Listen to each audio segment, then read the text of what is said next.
They believed 3 fresh faces could replace 2 decades of dedication, and that, my friends, was their first fatal mistake.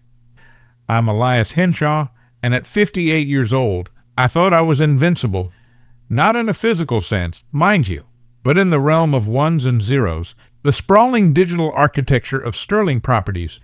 For 22 years, I'd been their bedrock, the lead systems architect who'd laid every fiber optic cable, configured every server, and breathed life into every line of code that powered their empire.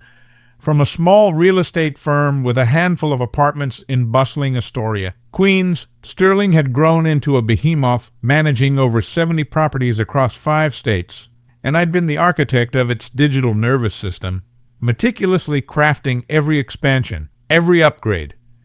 Then came the new blood.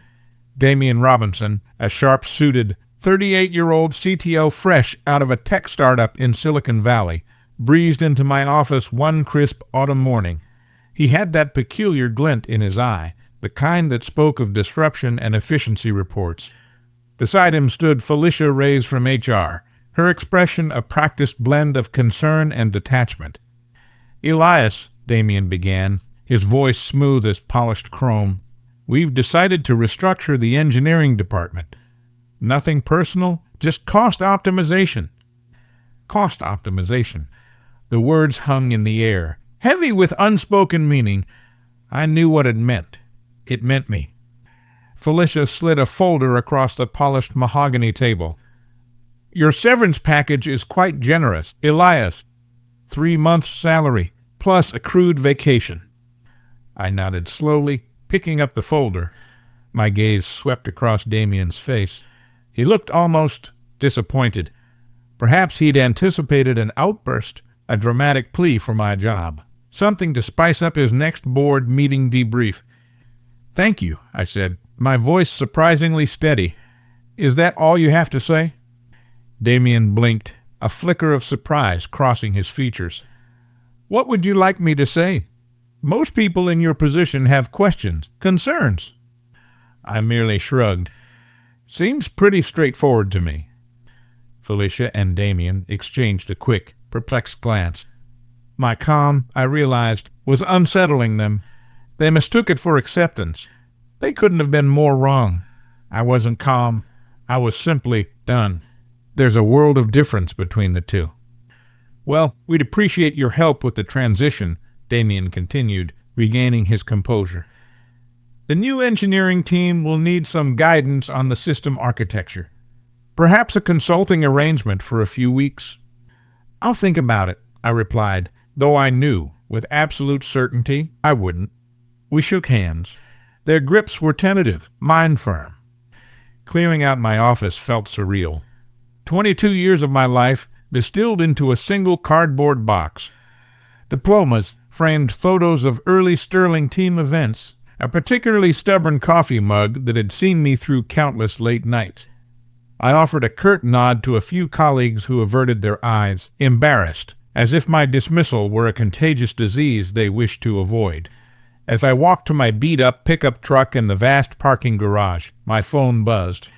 A text from Samuel, a brilliant young database administrator I'd mentored for the past 5 years. "Vic, the whole team's reeling." "What happened?" I didn't respond.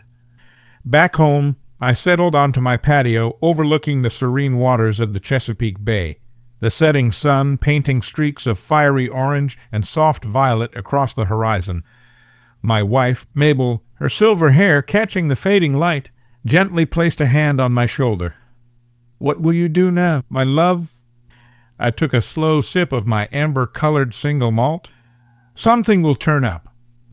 What Damian didn't know, what he hadn't bothered to learn in his 6 short months at Sterling, was that I hadn't merely built their systems.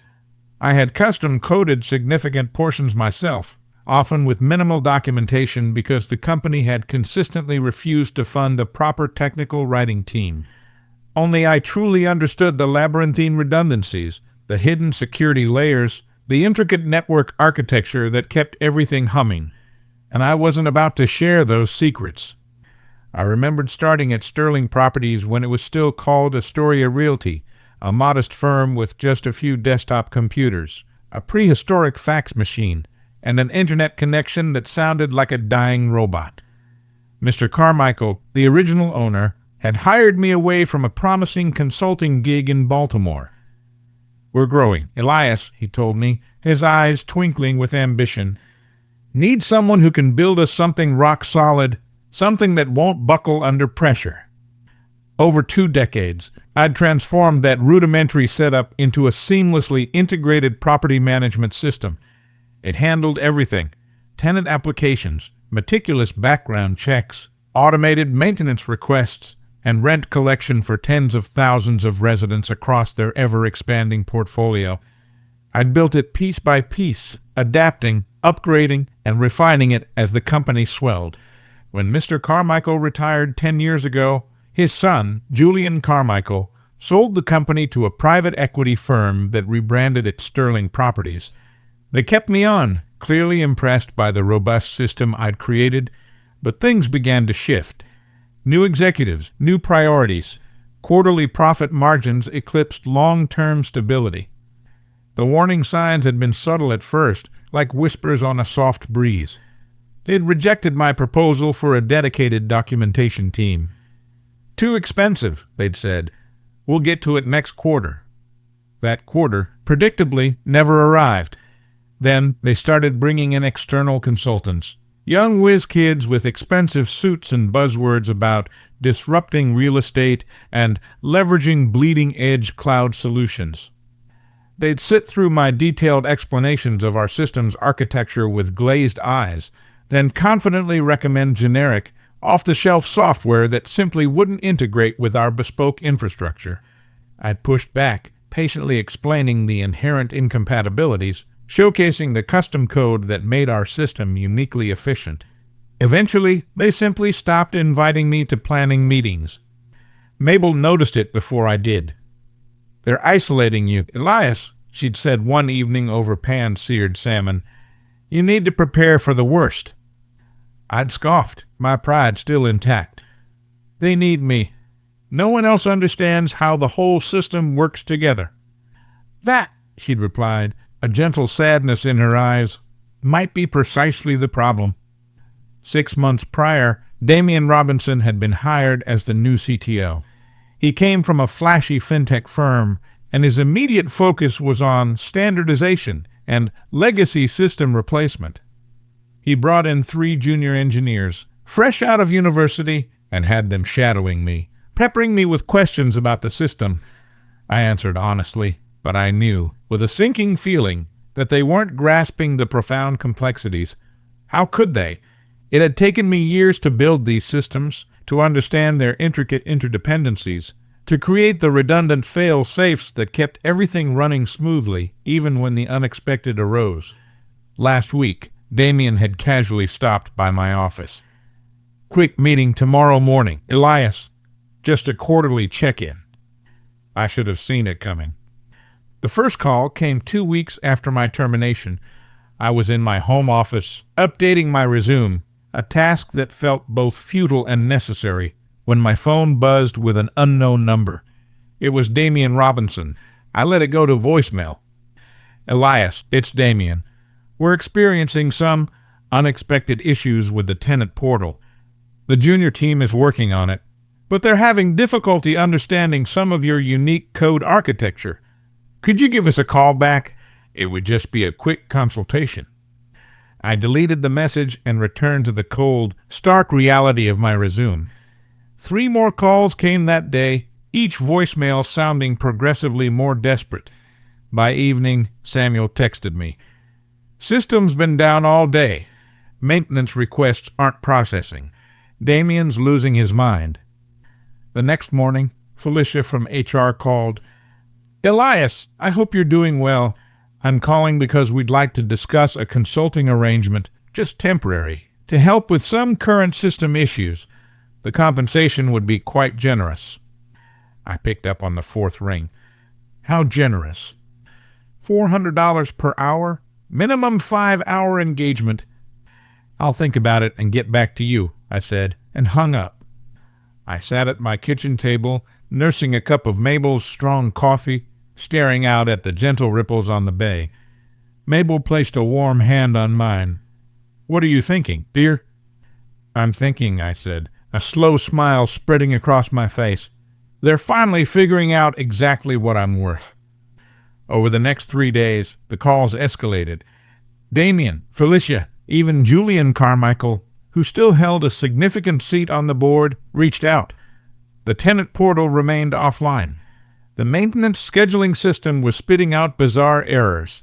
The automatic payment processing had completely failed, impacting thousands of residents and, more importantly, Sterling's cash flow. I didn't respond to any of them.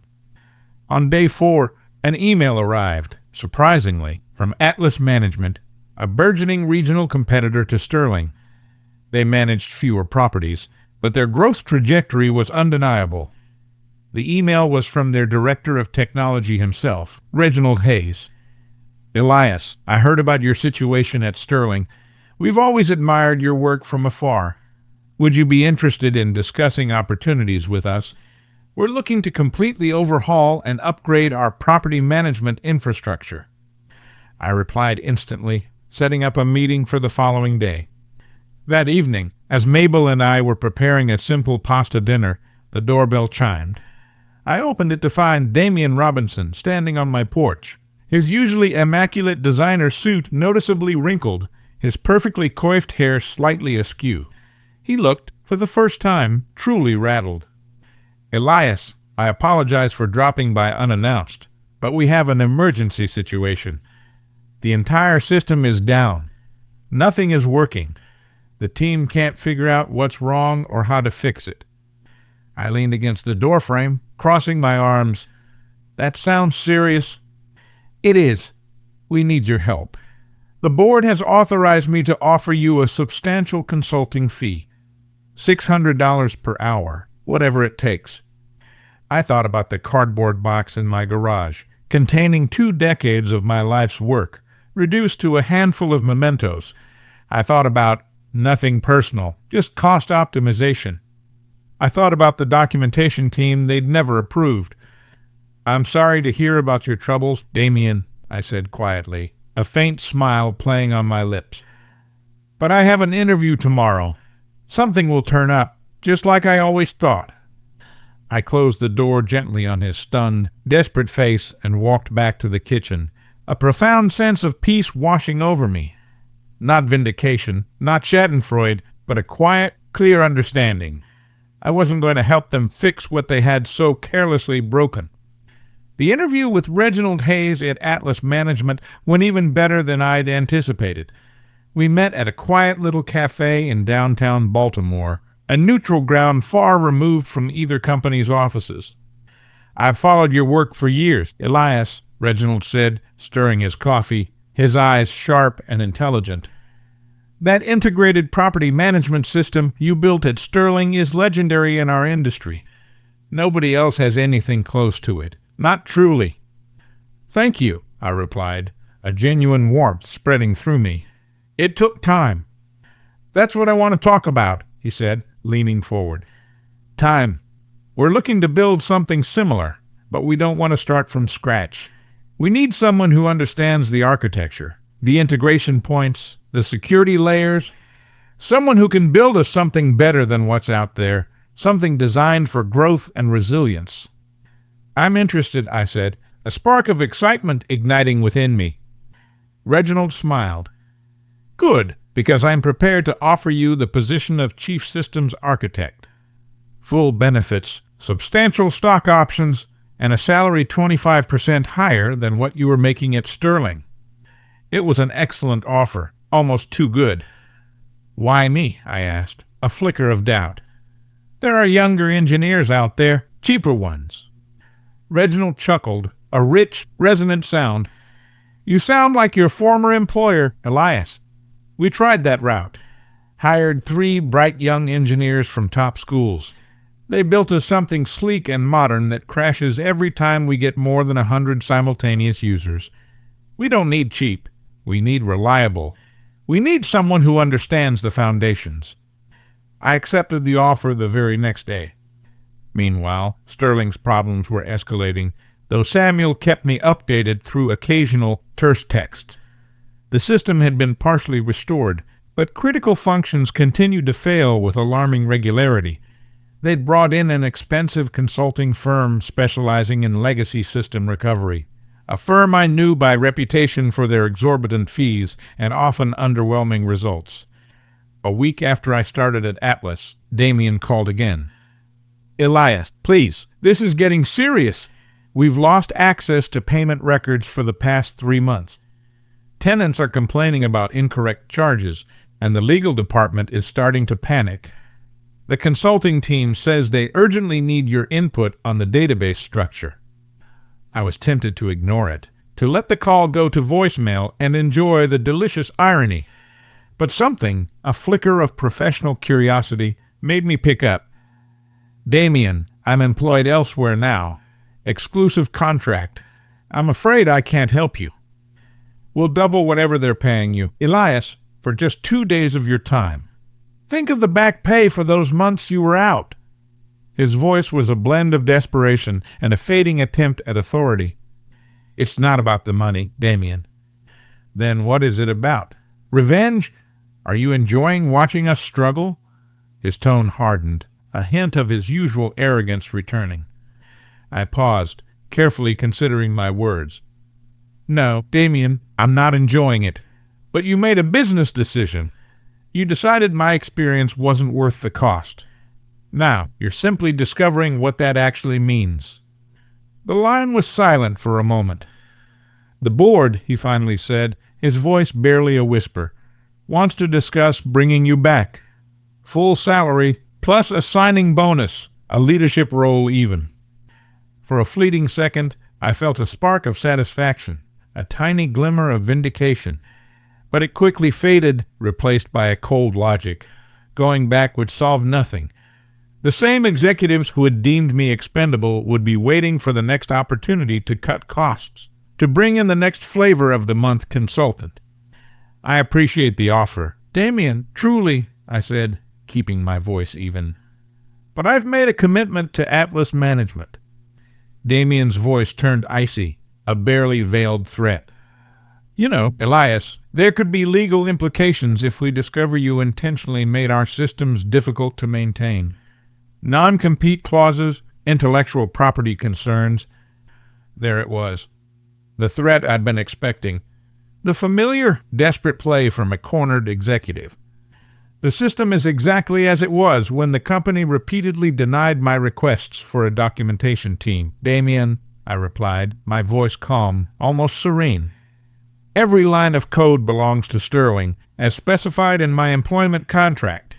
I've taken nothing with me except my experience, but feel free to have your lawyers contact mine."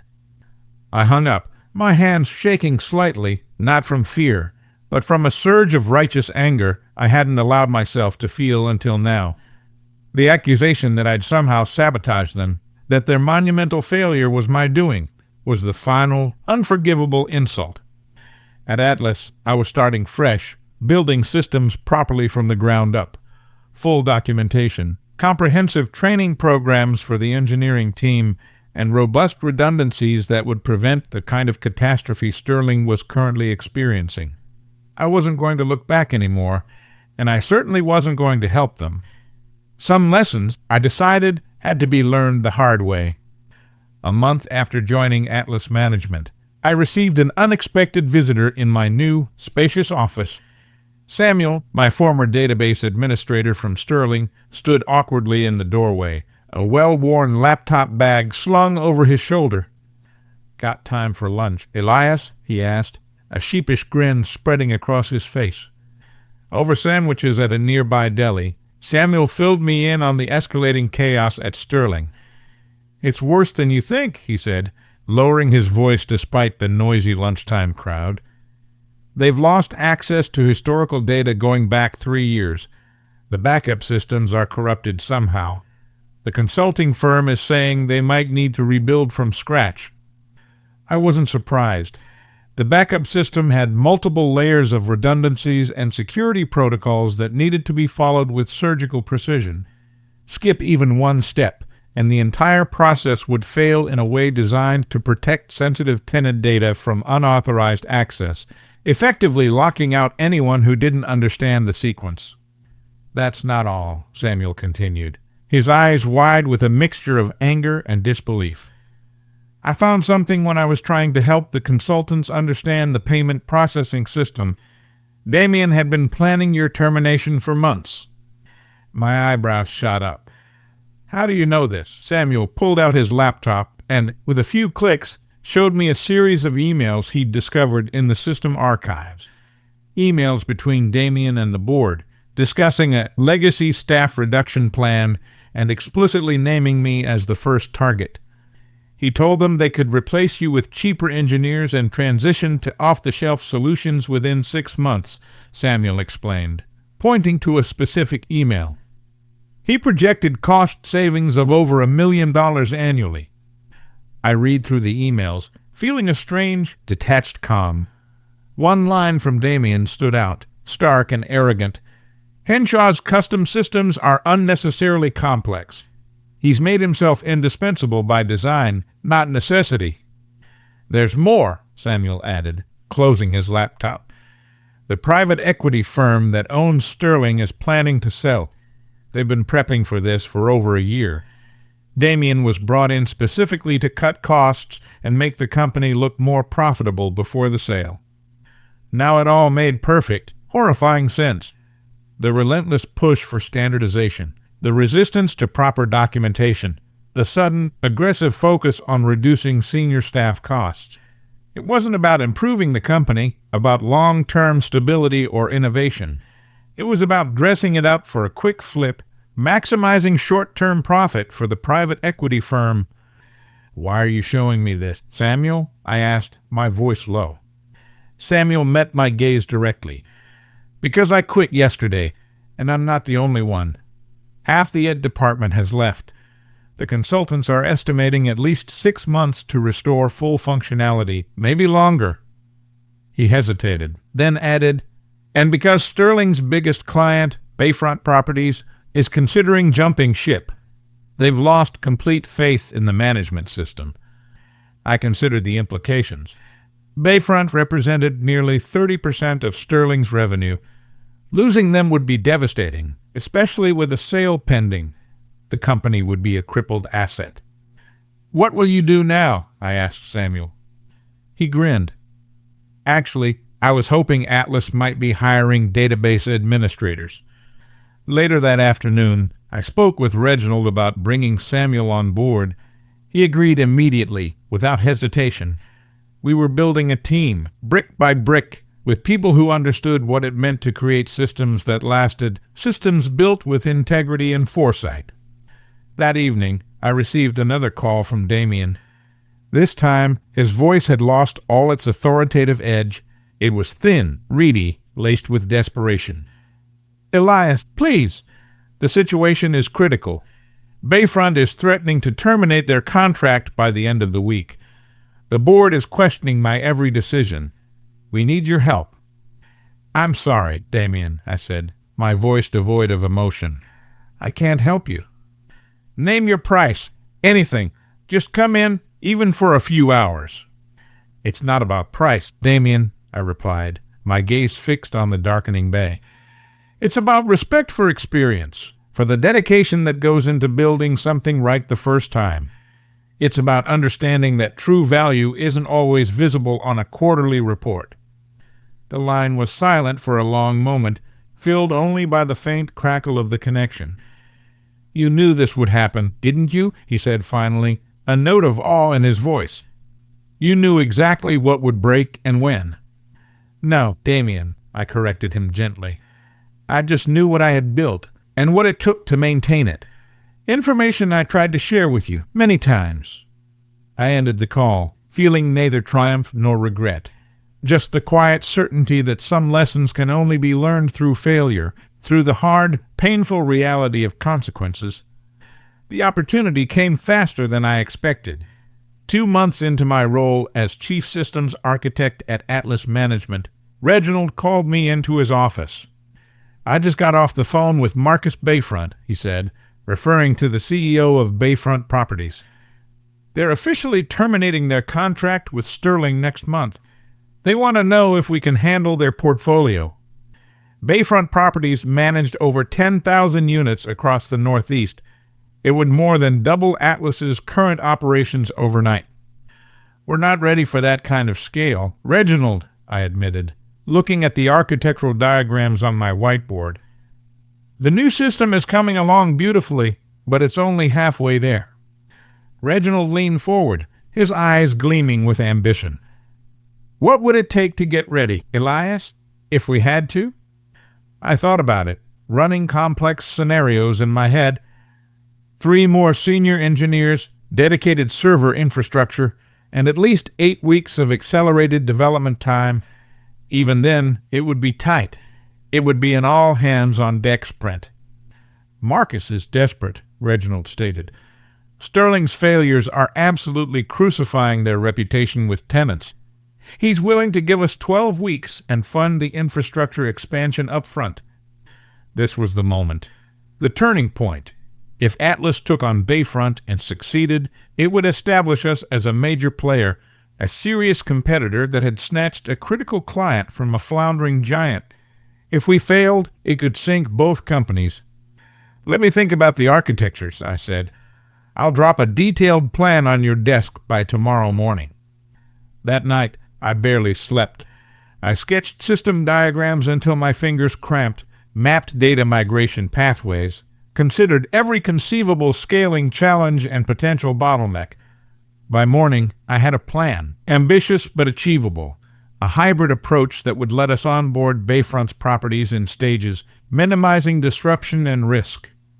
When I presented it to Reginald, he studied it carefully, his brow furrowed in thought. This is solid. Elias, he said finally, looking up. But I notice you've included a substantial documentation phase that adds 3 weeks to the timeline. Can we afford that? It's non-negotiable, Reginald, I replied, my voice firm. That's where Sterling failed. We document everything from day one. We train the team on every component, every protocol. No single points of failure, no tribal knowledge, ever. Reginald nodded slowly. I'll take your word for it. Let's move forward. Make it happen. The next weeks were an intense, exhilarating blur. We hired 5 more engineers, including 2 who had recently, and gratefully, left Sterling. Samuel, with his intimate knowledge of Sterling's database, built a custom migration tool that could translate their convoluted data structure into our streamlined new system. I designed a truly modular architecture that could scale seamlessly with Bayfront's immense needs, with documentation being written concurrently with the code. Halfway through the project, I received an unexpected email from Julian Carmichael, the former owner's son, who still sat on Sterling's dwindling board. Elias, I want to apologize for how things ended. The board was misled about the implications of letting you go. Damian Robinson has been removed as CTO, effective immediately. We're struggling to recover, and Bayfront's departure will hit us hard. If you're ever interested in coming back, the door is always open. I didn't respond. There was nothing left for me there. 10 weeks into our 12-week timeline, we were ready for a staged rollout. Bayfront's smallest region, comprising 2,000 units in western Maryland, would migrate first. If successful, the remaining regions would follow in rapid succession. The day before the migration, Reginald called me into his office again. A familiar face was waiting, Marcus Bayfront himself. So, you're the system architect, Marcus said, standing to shake my hand, his grip surprisingly strong. Reginald has told me a lot about you. All good, I hope, I said, a slight smile. Marcus chuckled. He says you've built us something that won't break down every time we add a new property, something that will grow with us, not just limp along. Is that the plan? That's the plan, I confirmed. I also hear you used to work for Sterling, Marcus continued, his gaze piercing. I nodded, unsure where he was going with this. They're in deep trouble. You know, the private equity firm is desperately trying to sell. But with Bayfront leaving and their system still not fully functional, they're not finding many interested buyers. He paused, letting the implication hang in the air. Except one. "Who's that?" I asked, though a cold certainty was already settling in my gut. "Atlas Management," Reginald said, his voice calm. "We're considering making an offer at a substantial discount to what they were valued at 6 months ago." I looked between them, processing the astonishing implications. The irony was almost too heavy to bear. "If that happens," Marcus continued, a conspiratorial glint in his eye, "we'd want someone who understands both companies to lead the integration. Someone who could salvage what's valuable from Sterling's infrastructure while seamlessly transitioning everything to your new architecture." "Are you asking if I'd be willing to work on that?" I clarified, just to be sure I wasn't dreaming. Reginald nodded. "Only if the acquisition goes through, Elias, and only if you're comfortable with it. It would be a monumental undertaking." I thought about the crumbling empire I had built and nurtured, the people I had trained, the company that had so carelessly discarded me, all potentially coming back under my direction. It wasn't revenge I sought, but a chance to right a fundamental wrong. "I'd be willing," I said finally, a quiet resolve in my voice. "But I have one condition." Both men looked at me expectantly. "We do it right. Full documentation, proper training for every new hire, no shortcuts. We build a culture of quality, not just expediency." "Agreed," Reginald said, a wide smile breaking across his face. "We've learned that lesson, Elias, the hard way, unfortunately." As I walked back to my office, I felt no vindication, no desire for revenge, just the simple, profound satisfaction of knowing that good work, done right, eventually speaks for itself.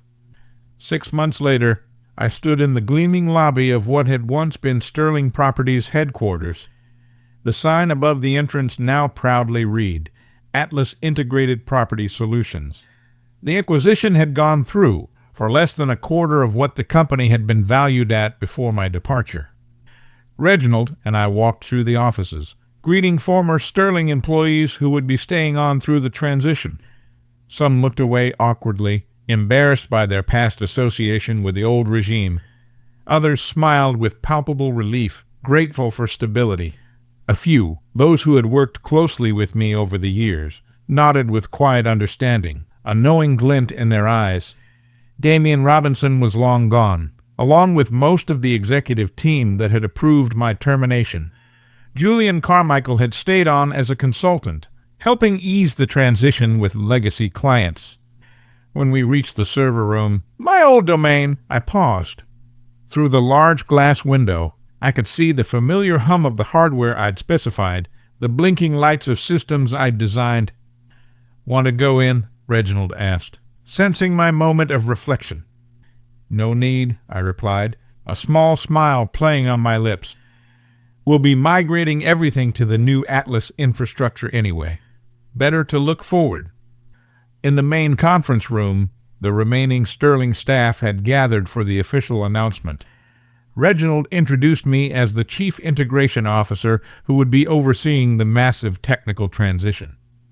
"Many of you already know Elias," he began, his voice resonating through the room. "He built the original systems that ran this company for nearly 2 decades. Now, he'll be guiding us through the integration of both companies' technologies into something better, something truly resilient and future-proof." As I looked out at the faces, some familiar, some new, I felt no triumph, no desire to say, "I told you so." What would be the point? Instead, I spoke briefly about the transition plan, the ambitious timeline, and the comprehensive support that would be available to everyone during the process. I emphasized, pointedly, that no one would be left behind due to arbitrary cost-cutting measures. The irony wasn't lost on anyone in the room. 1 year after the acquisition, Atlas Integrated Property Solutions had become the largest property management company in the Northeast, a true powerhouse. The migration was complete, with all properties, old and new, now running on the meticulously designed system I had overseen, fully documented, properly staffed, and functioning flawlessly. On a crisp autumn morning, the leaves along the Chesapeake Bay having turned brilliant shades of red and gold a fitting backdrop for the conclusion of this complex chapter, I drove to the office for a final meeting with Reginald. "The board approved your proposal," Reginald said, a wide grin on his face as soon as I sat down. "The Technical Education Division will launch next quarter. You'll have full autonomy to design the curriculum and hire instructors." This had been my condition for staying after the integration was complete. Not a higher title or more money, but the creation of a division dedicated to training the next generation of systems engineers and architects, teaching them not just how to code, but how to build things meant to last, how to value knowledge, and how to avoid the pitfalls of short-sighted thinking. "Thank you, Reginald," I said, a deep sense of purpose settling over me. "That means a lot." "No, Elias, thank you," Reginald replied, shaking my hand firmly. "What you've built here, it's remarkable. Not just the technology, but the culture around it, the documentation, the knowledge sharing, the unwavering emphasis on quality over quick fixes. You've truly transformed us." Later that afternoon, I cleared out my integration office. Unlike my hasty, forced exit from Sterling, this was a planned transition to my new role, a step forward. As I packed my personal items, Julian Carmichael knocked on the door. "Got a minute, Elias?" he asked. We walked to the small courtyard outside the building, bathed in the soft, golden light of the afternoon sun. "My father asked about you," Julian said, his gaze distant. "He's retired in Florida now, but he still follows company news, always has. He was glad to hear you were back, in a manner of speaking." "How is Mr. Carmichael?" I asked, genuine fondness in my voice. "Good. Fishing a lot." Julian paused, then looked at me, a rare vulnerability in his eyes. "He always said letting you go would be the biggest mistake this company could make. Turns out he was right." I nodded, unsure what to say. "I learned something from all this. Elias," Julian continued, kicking at a loose pebble, "value isn't always visible until it's gone." As I drove home along the familiar lake shore, I thought about value. The value of experience, of care taken, of doing things right the first time. The value of systems built to last, and the people who painstakingly build them. I hadn't sought revenge. I hadn't needed to. I'd simply moved forward, building something better, something that would outlast any individual short-term decision or fleeting obsession with profit. Sometimes, I realized, the best response to being undervalued is simply to prove your worth elsewhere, and let the undeniable results speak for themselves.